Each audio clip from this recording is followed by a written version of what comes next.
षट्द्रव्य गुण पर्याय और प्रमाण का, जड़ कर्म चेतन बंध कारू कर्म के अवसान का, कह कर स्वरूप यथार्थ जग का जो किया उपकार है, उसके लिए जिन वाणी माँ को वंदना शत बार है, वंदना शत बार है, वंदना शत बार है। जैसे जैसे गहराई से आप अध्ययन करते जाओगे, तैसे तैसे ये सब ज्ञान आपको प्राप्त होगा। ज्ञान प्राप्त करने के लिए हमको क्या क्या करना चाहिए, कैसे ज्ञान अच्छी तरह से प्राप्त हो, इसके लिए मैं इसमें से एक 36 नंबर का श्लोक मेरे को बहुत ज्यादा पसंद है, इसलिए सोचा थोड़ा सा आपका ध्यान उसकी ओर आकर्षित करता हूं। आप इस पे जरा मन लगाकर ध्यान देना, आपको बहुत अच्छा लगेगा। 36 नंबर का श्लोक है। ग्रंथार्थो भयपूर्णम काले विनयेन सोपदानं च बहुमानेन समन्वित मलिनवं ज्ञानमाराध्यम्। इसका हिंदी में अर्थ ये है कि ज्ञानम आराध्यम, अंत में लिखा ज्ञानम आराध्यम, ज्ञान की आराधना करनी चाहिए। ज्ञान आराध्यम, ज्ञान की आराधना करनी चाहिए। तो कैसे करनी चाहिए? तो उन्होंने कहा कि 8 तरह से ज्ञान की आराधना करनी चाहिए। कौन कौन से 8 तरह हैं? तो नंबर 1 ग्रंथाचार, दूसरा अर्थाचार, तीसरा उभयाचार, चौथा कालाचार, पांचवा विनयाचार, छठा उपदानाचार, सातवां बहुमानाचार, आठवां अनिन्नवाचार। इन 8 प्रकार से ज्ञान की आराधना करनी चाहिए। ज्ञान की आराधना 8 तरीके से होती है। अब कोई तो इस श्लोक को इतना सा पढ़ के छोड़ देता है कि ज्ञान के 8 अंग हैं, सम्यक ज्ञान के 8 अंग हैं। चलो पढ़ा, आगे बढ़ो। मैं इसको थोड़ा दूसरे ढंग से सोचने लगा कि ये ज्ञान के, सम्यक ज्ञान के 8 अंग है, इतना पढ़ के चलता करने से काम नहीं चलेगा। वो ये कहना चाहते हैं कि सम्यक ज्ञान की प्राप्ति करना हो तो ये 8 सोपान है। जैसे आपको मंजिल पे जाना हो, अपनी पर आपका 8वीं मंजिल पे कमरा हो तो कैसे पहुंचोगे? 8 सीढ़ियां चढ़ करके पहुंचोगे। ऐसे ही वो कह रहे सम्यक ज्ञान की प्राप्ति करनी हो तो कैसे करो? तो बोले तुमको सम्यक ज्ञान, आप सब विद्यार्थी अपने जीवन के स्वर्णिम समय को लेकर के दूर दूर से यहाँ किस लिए आए हो? सम्यक ज्ञान प्राप्त हो। क्या उद्देश्य है आपका, मेरा, हम सबका क्या उद्देश्य है? सम्यक ज्ञान प्राप्त हो।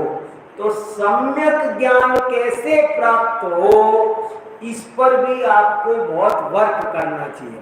आपको सम्यक ज्ञान तो प्राप्त करना ही है, पर वो सम्यक ज्ञान कैसे प्राप्त हो, इस पर भी वर्क करना है। तो देखो कितना बढ़िया बता रहे हैं कि सम्यक ज्ञान की प्राप्ति करने के लिए हमको ये 8 स्टेप जीवन में उठाना चाहिए। ये 8 साधन है। ये क्या है? ज्ञान प्राप्ति के साधन है। अभी मैं आपसे पूछूं ज्ञान प्राप्ति के क्या क्या साधन है, किसी से भी पूछो, दुनिया में एक सर्वे करने चले जाओ, इंटरव्यू लो लोगों का कि भैया ज्ञान प्राप्ति के साधन बताना, तो कोई कहेगा कॉपी, पेन, ब्लैक बोर्ड, चौक, डस्टर, टीचर, स्कूल, टेबल, क्या क्या क्या क्या कितने साधन बताएंगे। इन्होंने उनमें से एक भी नहीं गिना है। और ये ज्ञान प्राप्ति के साधन है। देखो क्या साधन है। आज मैं कभी कभी ऐसे पूछता हूं कि पुराने जमाने में ज्ञान प्राप्ति के साधन ज्यादा थे कि आज ज्यादा है। कभी कभी ऐसे मैं पूछता हूं, क्या किससे, अपने से ही पूछता हूं, खुद विचार करता हूं। पुराने जमाने में एक पीपल के पेड़ के नीचे गांव के बाहर पाठशाला चलती थी और उसी में बड़े बड़े धुरंधर विद्वान तैयार। ये कहाँ पढ़ने गए थे? पूज्यपादाचार्य, समंत भद्राचार्य। ये कोई आज का इंग्लिश मीडियम स्मार्ट क्लासरूम मिला उनको? आजकल कैसे कैसे स्मार्ट क्लासरूम हो गए, इंटरनेट लगा हुआ, 1 मिनट में गूगल से सब कुछ। कितना सुंदर क्लासरूम है, क्या हाईटेक है, क्या सुंदर आपकी टेबल है, कुर्सी है। ये सब आज कितने साधन बढ़ गए। पहले लाल बहादुर शास्त्री को स्कूल जाना होता था तो नदी तैर के जाते थे। आपके जैसी डीलक्स एसी बसें नहीं मिलती थी, तो उनमें बैठ बैठ के चले जाते। कैसे जाते थे? उनके साधनों की और आज के साधनों की वैसे तुलना करो। आज हमारे पास में क्या क्या साधन हो गए। इतना बढ़िया, जैसा बैग आपके पास में है वाटर प्रूफ, वैसा बैग होता था उनके पास। आज बारिश भी हो जाती है पर किताबें भीगती नहीं है। कितने साधन हो गए, लेकिन फिर भी मैं सोचता हूँ कि पुराने जैसे विद्वान आज तैयार क्यों नहीं हो रहे। पहले के जमाने में जो पाणिनि, पतंजलि जैसे जैसे धुरंधर विद्वान तैयार हुए, हमारे लेखक आचार्य, ऐसे अकलंक निकलंक आदि, ऐसे आज क्यों नहीं तैयार हो रहे? आज तो साधन और बढ़िया हो गए।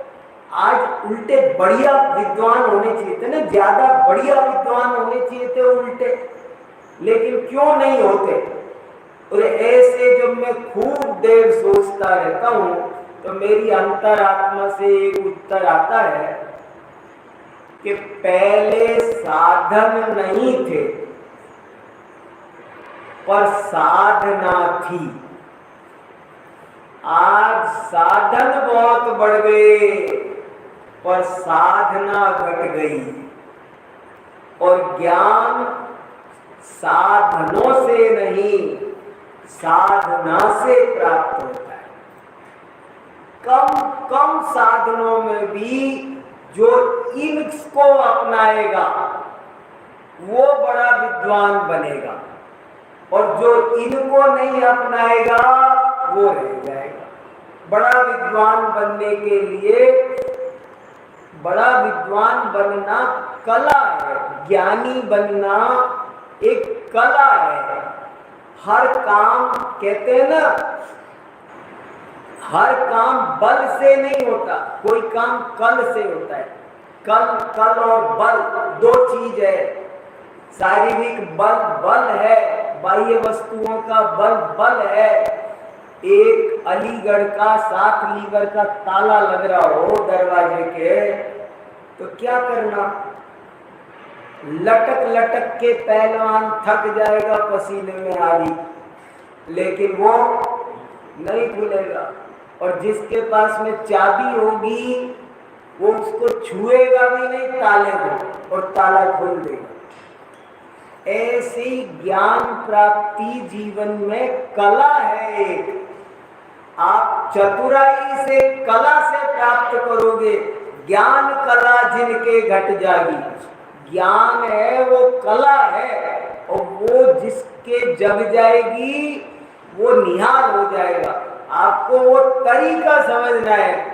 मिल जाती है तो तुस मास भिन्न वाले, जिसको तुस मास भिन्न याद नहीं होता वो भी ज्ञानी बन जाता है, और नहीं आती है तो खूब कितने शास्त्रों का पाठी बन जाता है, तब भी वो ज्ञानी नहीं बनता। आपको हमको जिंदगी में सही अर्थों में ज्ञानी बनना है कि नहीं, बताओ। और बनना है तो वो एक कला, और वो कला कैसे आएगी? तो मैं सोचते रहता हूँ, ढूंढता रहता हूँ, और ढूंढते ढूंढते मुझे एक चीज ये भी हाथ लगी कि ज्ञान ऐसे प्राप्त होता है। ज्ञान कैसे प्राप्त होता है?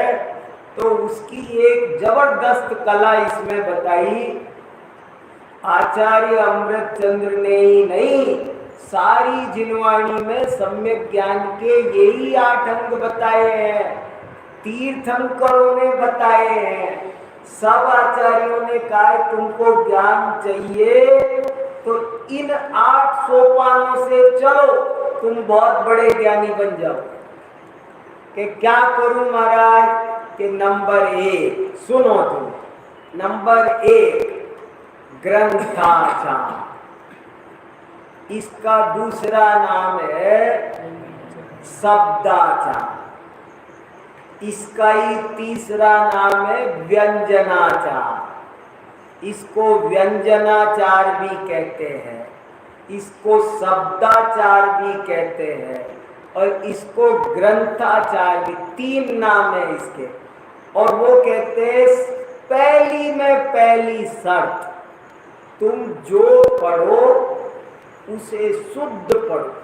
पहले नंबर पर जैसा लिखा है उसको वैसा का वैसा शुद्ध लिखो, शुद्ध बोलो।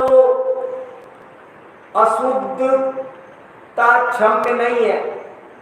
आप अशुद्ध लिखोगे, अशुद्ध बोलोगे तो आप ज्ञान का पहली कक्षा ही पार नहीं करोगे। देखो कितनी इंपॉर्टेंट बात है। आजकल किताबें तक अशुद्ध छपती है, लोग नमोकार मंत्र शुद्ध नहीं लिखते। शुद्ध नमोकार मंत्र मैंने बहुत दफे ऐसा प्रैक्टिकल किया है। जैसे मैं क्या करता हूँ, कई दफे अभी मैं आप सबसे बोलूंगा कि मुझे नमोकार मंत्र लिख कर दिखा, बस इतना सा प्रश्न दूंगा मैं। और आप सब तो यहाँ विद्वान हो, बड़े अच्छे विद्यालय के विद्यार्थी हो, लेकिन अभी भी मुझे डाउट है कि हो सकता है एक आधा कोई अभी तुम में भी ऐसा हो जो अशुद्ध लिखता हो। हालांकि तुम तो शुद्ध पढ़ाते हो, लेकिन मुझे अभी भी डाउट, क्योंकि लोग इतने लापरवाह होते हैं। मैं क्या करूं, यहाँ क्या, और मैं तो जब कई और जगह लिखाता हूँ ना, और मेरी सभा में अगर 100 लोग बैठे होंगे और मैं लिखवाऊंगा ना, 100 के 100 गलत निकले हैं, 100 के 100। जो नमोकार मंत्र हमने बचपन से सीखा है उसे भी शुद्ध लिखने वाले मुझे हमारी समाज में नहीं मिलते। अब ये कितने दुख की बात है। हम कैसे ज्ञानी बने बताओ? हमको लिखना नहीं आता, अक्षरों को शुद्ध पुरुषार्थ सिद्धि उपाय लिखने वाले, शुद्ध लिखने वाले नहीं मिलेंगे आपको।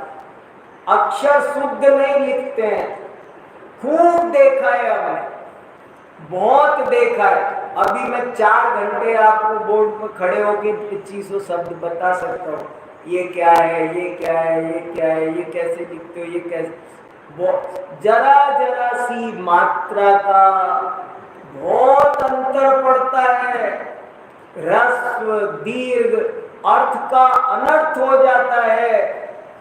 इसलिए शुद्ध पहले में पहला काम है, शुद्ध होना चाहिए। कोई किताब अशुद्ध लिखी हो ना, तो उसके बारे में लिखा है अशुद्धम पुस्तकम शत्रु। अशुद्ध किताब शत्रु के समान होती है। किताबें मित्र होती है, लेकिन अशुद्ध हो तो शास्त्र भी शस्त्र बन जाता है। कब? अशुद्ध लिखा हो। शास्त्र भी शस्त्र बन जाता है। कब? यदि अशुद्ध लिखा हो तो। इसलिए मुझे तो अशुद्धि बिल्कुल बर्दाश्त नहीं, किसी भी कीमत पर बर्दाश्त नहीं है। एक किताब में एक गलती हो तो मैं उठवा के समुंदर में फेंकवा सकता हूँ, मुझे पसंद नहीं। मेरे पास रोज किताबें घर पर डाक से आती है, और मैं आपको सच कहता हूँ, किताब देख करके 80-90% किताबें उठा के रद्दी में डाल देता। नहीं पसंद, मैं किसी को देता भी नहीं उसे। किताब 1000 छपे, उसकी बजाय 500 छपाओ। 500 किताब का खर्चा किसी एक्सपर्ट प्रूफ रीडर को दिखाओ। एकदम शुद्ध छपना चाहिए।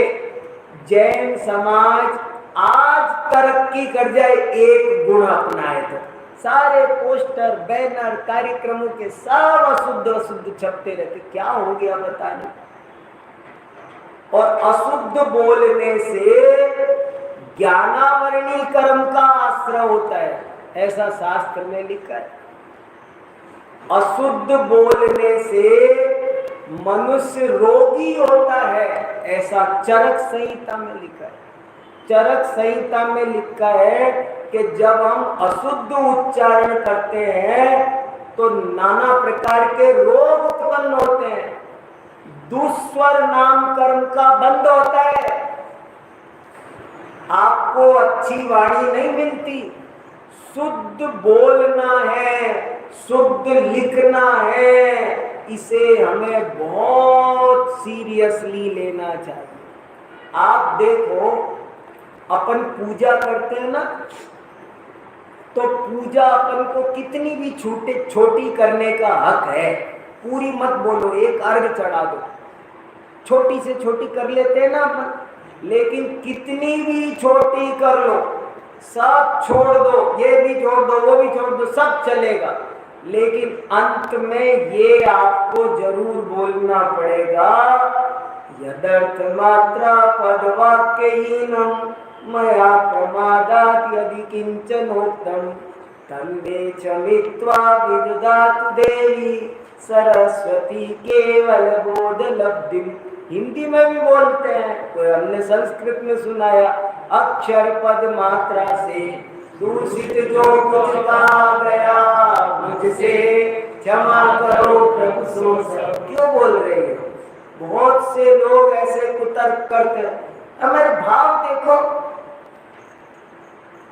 हमने अशुद्ध बोल दिया तो क्या हुआ, मेरे भाव देखो। नहीं भाई साहब, तुम्हारे भाव भी दिखाई दे रहे हैं कि तुम कितने आलसी हो। भाव भी दिखाई दे रहे हैं। तुम जो उसको शुद्ध पढ़ सकते हो और फिर भी पढ़ नहीं रहे हो, तो ये इससे पता नहीं चल रहा, तुम्हारे भाव नहीं पता चल रहे, तुम्हारे भाव भी पता चल रहे। तुम तोतले होते, नहीं बोल पाते होते, गूंगे होते, कुछ होता तो हमारी समझ में आता। वैसे तो तुम हो नहीं, तुम सब काम तो सही बोलते हो, फिर यहाँ पर क्या दिक्कत है? इसलिए मुझे पहले में 8 अक्षर 8 सोपानों में पहला सोपान बताया गया। देखो, तुम सोचो पहले, तुम्हें ज्ञान की आराधना करनी है कि नहीं करनी है, तो कान खोल के सुनो। शुद्ध पढ़ना, शुद्ध लिखना, शुद्ध बोलना। बहुत से लोग कहते, मैंने कि ये तुमने बड़ा ऊ क्यों लिख दिया? वो मैं जल्दी में लिख दिया। मैंने कहा क्यों? छोटा ऊ लिखने में ज्यादा टाइम लगता था, बड़ा ऊ लिखने में बड़ा। क्या बात कर, तुम अपनी लापरवाही को क्यों ढक रहे हो? छोटी ई लिखने में, बड़ी ई लिखने में जल्दी जल्दी क्या करेगी? क्या क्या जल्दी जल्दी करेगी? तो अरे एक है पिटना और एक है पीटना, एक ही बात है क्या? चलेगा? पिट के आ गया कि पीट के आ गया, एक ही काम है। चिता चीता एक ही बात है, चिता चिंता एक ही बात, जरा सी बिंदी का फर्क है, एक बिंदी का। चिता चिंता द्वयोर मध्य बिंदु मात्र विशेषता, सजीवे दहति चिंता निर्जीवे दहति चिता। चिता और चिंता में बिंदी मात्र का फर्क है, लेकिन वैसे लिखने में बोर्ड पे लिखे ना चिता और चिंता, तो क्या फर्क है? चिता चिंता द्वयोर मध्य बिंदु मात्र विशेषता। लेकिन वैसे वैसे वैसे बहुत अंतर है। कि क्या बहुत अंतर है? सजीवे दहती चिंता निर्जीवे दहती चिता। चिता माने अग्नि, चिता तो निर्जीव को जलाती है, मुर्दे को जलाती है, लेकिन चिंता अच्छे खासे जिंदे आदमी हंसते खेलते को जला के काला कोयला बना देती, खाक कर देती, आदमी काला हो जाता। कौन जलाता है? किसने जलाया? चिंता ने। बहुत फर्क, जरा जरा से शब्दों में उच्चार। गृह कार्य, ग्रह, ग्रह और गृह, इसमें फर्क है, जमीन आसमान का फर्क है। ग्रह जमीन पे रहते हैं और ग्रह आसमान में। तो ग्रह और ग्रह में जमीन आसमान का अंतर हो गया कि नहीं हो गया? सुर सूर, सूर सर, सर, कितना अंतर है।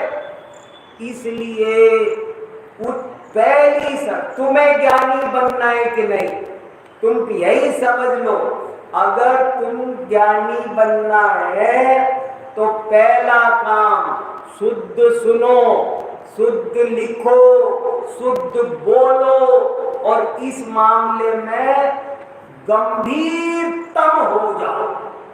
नो कॉम्प्रोमाइज, कुछ नहीं, बिल्कुल नहीं सुनेंगे, किसी भी कीमत पर नहीं सुनेंगे। अशुद्धता, शुद्ध लिखना मां सरस्वती का कोप भाजन बनना है, ऐसा लिखा है। श्रुति कुपित होती है, श्रुति कुपित होती है, जिनवाणी कुपित होती है, सरस्वती नाराज होती है। कहां से ज्ञान मिलेगा बताओ? तो पहली शर्त क्या लगी, कैसी गजब की? ग्रंथाचार, माने तुमको अभी ज्यादा हमको डिक्शनरी नहीं आती, शब्दों का अर्थ नहीं, इसमें तो कोई दिक्कत नहीं है कि जो लिखा है वो लिखो, ये तो किसान कर सकता है। तुम पहले दिन आए हो, इतने जिम्मेदार तो बन जाओ कि तुमको जो लिख कर दिया है, जो किताब में लिखा है वो लिखो। अशुद्ध लिखते हैं, आशीर्वाद लिखवाओ तो आशीर्वाद लिखते हैं। अरे भैया, हमारे गुरुजी बहुत प्रैक्टिस कराते थे, हजारों शब्द लिखाते थे, आपका एक भी शब्द अशुद्ध नहीं होना चाहिए। ये तो कला आ ही जानी चाहिए, कोई अक्षर अशुद्ध लिखना, एक भी शब्द अशुद्ध नहीं होना चाहिए। दूसरा क्या? अर्थाचार। अब इन 8 पे मैं तो 8 दिन बात कर सकता हूँ। जैसे आपने यहाँ 8 कमरों के नाम रखे ना, मुझे बहुत पसंद आए। निसंकेत, निकांक्षित, 8 कमरे और 8 नाम, मेरे देखते ही मेरा मन बहुत खुश हुआ, मुझे बहुत अच्छा लगा। ऐसे ही ये 8 नाम है। इन 8 पर 8 घंटे बात कर सकते हैं। और मैं ना करूं तो क्या हुआ, आप खुद कर सकते हो। आप तसल्ली से इन पर विचार करो ना, तो आपको बहुत भंडार मिलेगा। तो पहला है ग्रंथाचार, दूसरा है अर्थाचार। अर्थाचार का मतलब ये है कि जो आपने पढ़ा है उसका आपको अर्थ पता होना चाहिए, तोता रटंत नहीं। दूसरी सीढ़ी आ गई। पहली सीढ़ी क्या थी कि जो तोता रटंत तो कर लो कम से कम। पहली सीढ़ी कह रही थी तोता जो बुलवाए वो बोलता है। तोते को जो सिखाओ, गुरुजी जो सिखाएंगे, अगर उसको तोते को सिखाया है बोलो जय जिनेंद्र, तो वो जय जिनेंद्र बोलता है। ऐसे ही जो बोल, कम से पहला पाठ कहता है तुम तोते तो बन जाओ यार, तुमसे जो कहा है तुम वो याद करो। तुम नमो अरिहंताणम नमो सिद्धाणम, जो तुमको नमोकार मंत्र सिखाया है जैसा वैसा है। दूसरा स्टेप कहता है अब आगे बढ़ो, कि तुमने जो भी पढ़ा है, जो भी बोला है, जो भी सुना है, उसका तुमको अर्थ पता होना चाहिए, अर्थहीन नहीं होना चाहिए। आप पढ़े जा रहे हो धड़ाधड़ धड़ाधड़, पक्की सीट चल रही है, ऐसे नहीं। कितनी पूजा पढ़ दी, कितने स्तोत्र पढ़ दिए और अर्थ पता नहीं है, ऐसा नहीं चलेगा। आपको उनका अर्थ भी पता होना चाहिए।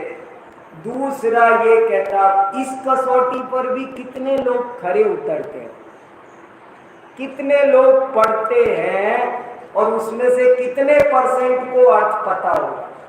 तो दूसरा कहता है अर्थाचार। तीसरा कहता है उभयाचार। उभयाचार क्या कहता है? उभयाचार पर लिखने की क्या जरूरत थी, आ तो गए दोनों।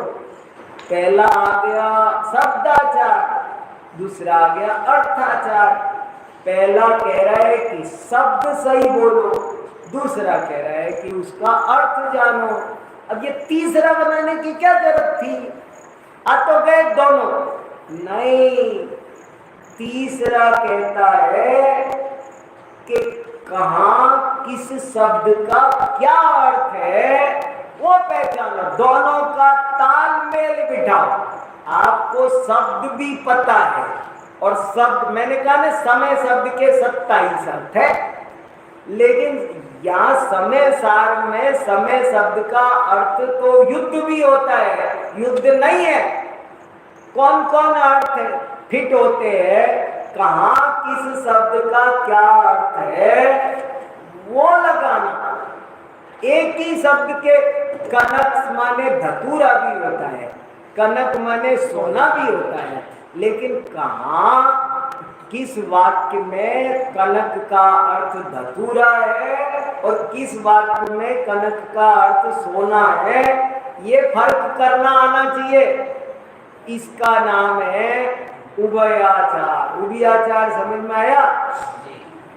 उभयाचार का मतलब है कि जहां जिस शब्द का जो अर्थ उपयुक्त हो वो ही लगाना, अन्य नहीं लगाना। अर्थ और शब्द की मैत्री सुमेल बिठाना, इसका नाम है उभयाचार। देखो कुछ भी नहीं समझना, गजब गजब की बातें हैं। ऐसे देखो ज्ञान ऐसे प्राप्त हो।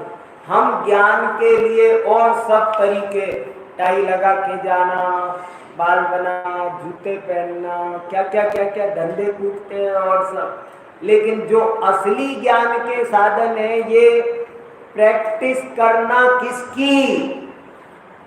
शब्दाचार, अर्थाचार, उभयाचार, इनकी करना। तीसरा कालाचार, चौथा चौथा पहला हुआ शब्दाचार, दूसरा अर्थाचार, तीसरा उभयाचार और चौथा है कालाचार। ये भी कोई गजब की चीज है, ये भी कोई गजब की चीज है। और इतनी गजब की चीज है कि आज इस विषय के अच्छे जानकार पूरे मिलते नहीं है। कालाचार क्या होता है इसको समझने चलो तो लोग अभी समझाने वाले भी नहीं रहे, अब काल खत्म हुआ है सब। लेकिन कालाचार भी कोई अद्भुत चीज है। कालाचार का मतलब है हर काम का एक अच्छा समय होता है, उचित समय होता है और वो काम उसी उपयुक्त समय में बढ़िया होता है। ये भी गहरी बात है। जैसे समझो आपका कॉलेज में पीरियड चल रहा है अंग्रेजी का, टीचर अंग्रेजी पढ़ा रहा है और आप खोल के पुरुषार्थ सिद्धि उपाय पढ़ो तो अच्छी बात मानी जाएगी। आप समय सार निकाल, अंग्रेजी का पीरियड चल रहा है, आप समय सार निकाल के पढ़ो। गणित का टीचर गणित पढ़ा रहा है और आप समय सार निकाल के पढ़ो। अरे जिस चीज का पीरियड चल रहा है अभी उसमें ध्यान दो, दूसरे विषय पर ध्यान मत दो। इसका नाम है कालाचार। जिस काल में जो काम, हर चीज का काल होता है फिक्स। बड़े बड़े ज्ञानियों ने, काल वेत्ताओं ने इस पर रिसर्च की है। देखो मैं एक उदाहरण देता हूं। खेत भी वही, किसान भी वही, खाद पानी भी वही, बीज भी वही, सब कुछ समान है। लेकिन जो बीज दिसंबर में बोना चाहिए वो जून में बो दिया, कितनी फसल हो, सब कुछ सेम है, सारी बातें।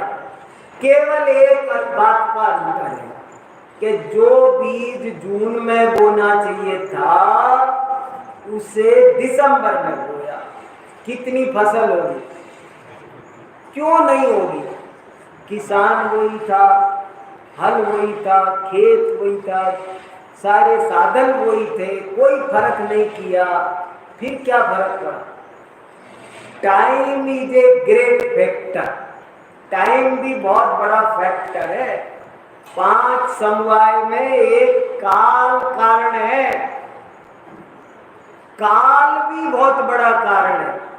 मैं एक आम की गुठली देता हूं आपको और कहता हूं ये मुझे नहीं पता, चाहे अरबों रुपया खर्च करो पर शाम को इसमें पेड़ लगकर आम लटकने चाहिए। कोई कहे मुझे ना आप परमिशन दो, मैं अभी अपना प्राइवेट विमान लेके बंबई जाऊंगा और पानी की बजाय दूध सींचूंगा प्योर। मैं तुमको सारा परमिशन देता हूँ, खाली चेक देता हूँ, जितने चाहे साइन करना, कितने भी पैसे खर्च करना, लेकिन ये गुठली लो, शाम को पेड़ लग के आम लटकने चाहिए। पॉसिबल है? क्यों?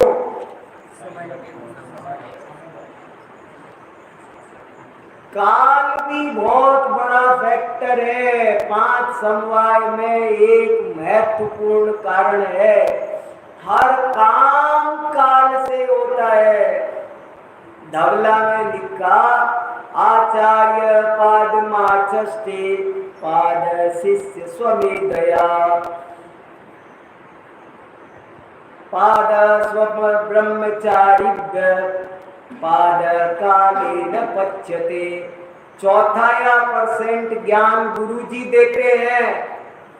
4% ज्ञान अपनी बुद्धि से विचार करने पर मिलता है, 4 साथियों से चर्चा करने पर मिलता है और बाकी बचा कुचा 4 अपने आप टाइम से आता है। ऐसे धवला में श्लोक है कि अपने आप आता है।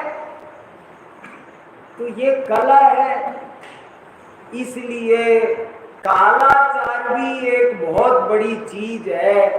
कब कैसे कितने पवित्र मन से उचित समय पर पढ़ना, ये भी है। पांचवा है विनयाचार। विनयाचार का मतलब है अपरंपार विनय होनी चाहिए। ज्ञान प्राप्ति के प्रति बहुत गहरी विनय हो तो ये बात समझ में आए। अभी अपना समय हो गया, जल्दबाजी करना ठीक नहीं, इसलिए बाकी की चर्चा अपन बाद में।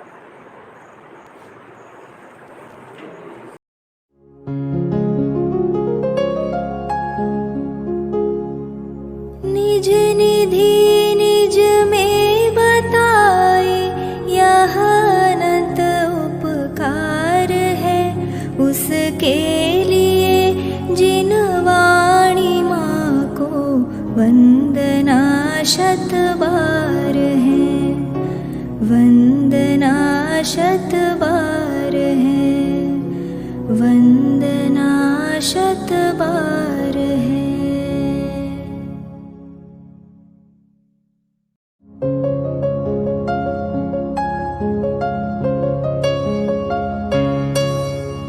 हे जिन वाणी भारती तो ही जपो दिन रैन, जो तेरी शरणा गहे सो पावे सुख चैन। जा वाणी के ज्ञान दे सूझे लोकालोक, सो वाणी मस्तक नवो सदा देत हो ढोक।